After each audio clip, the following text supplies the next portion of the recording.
Wax, and I've been invited to share 10 random facts about my new novel, My Ex-Best Friend's Wedding.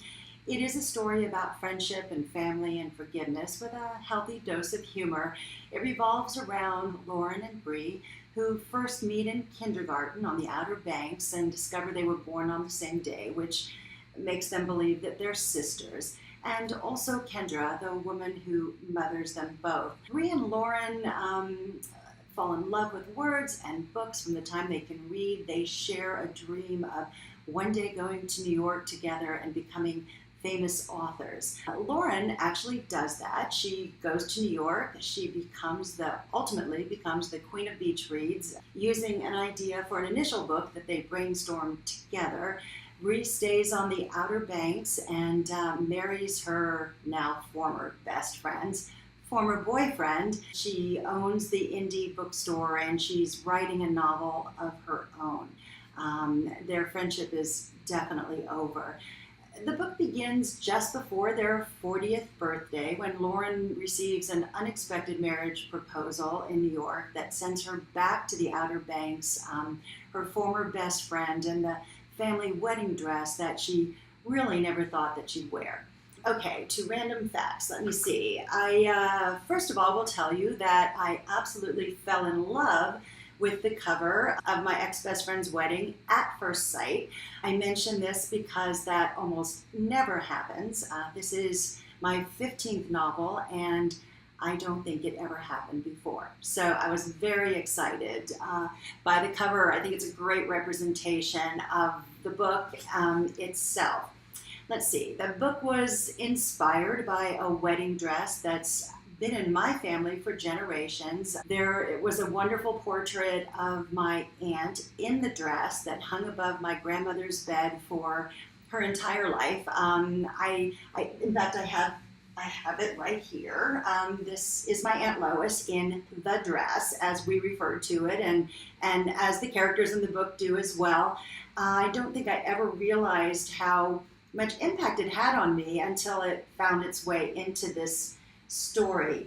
We were able to get the photo in the book, in the dedication to her, so you'll get to see it in person if you have a chance to read the book. The story is set in both New York and the Outer Banks. I got to work in a number of really iconic New York locations and restaurants that I just happened to love there. We spent a lot of time in New York. One of my very favorite scenes in the book takes place at Kleinfeld's, where they shoot Say Yes to the Dress. I had a lot of fun working with that scene. I had never been to the Outer Banks before I decided to set a book there, so obviously I needed to go do research, and I absolutely fell in love with the place, the people. It's very dramatic and beautiful in so many ways.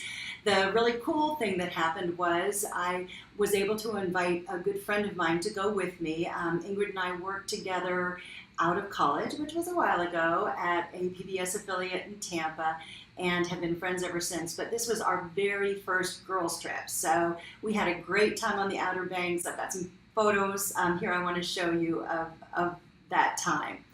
Let's see, speaking of the Outer Banks, the Dogwood Inn, which you will see in the book, is actually almost a perfect replica, or a fictional replica, I should say, of a real inn there. It's called the Cameron House Inn, and that's where we stayed while doing research. Wonderful bed and breakfast right near the Manio waterfront on the Outer Banks. I also borrowed the real-life Downtown Books, which is on the Manio waterfront, just around the corner from the Cameron House Inn. I turned it into the fictional store that I called Tidal Waves. It is owned by Jamie Anderson, who is a fabulous, fabulous bookseller. So it was a lot of fun to get to play with real places fictionalized, which is something I often like to do. While I was on the Outer Banks, I was invited to speak to the Girlfriends Book Club. In fact, they reached out to me before I even was scheduled to make the trip, and they invited me to come talk about an earlier novel of mine called While We Were Watching Downton Abbey, which was a lot of fun. So I think I'm on number 10. In case you were wondering, I didn't actually get to wear the dress when I got married because someone else was had already claimed it and was wearing it at that time. I chose my own dress, which you can see here. I picked the first dress that I looked at. I just loved it, and that was the end of it. I think it was a $99 sample dress, which means at our wedding I was wearing, I think, the least expensive dress there.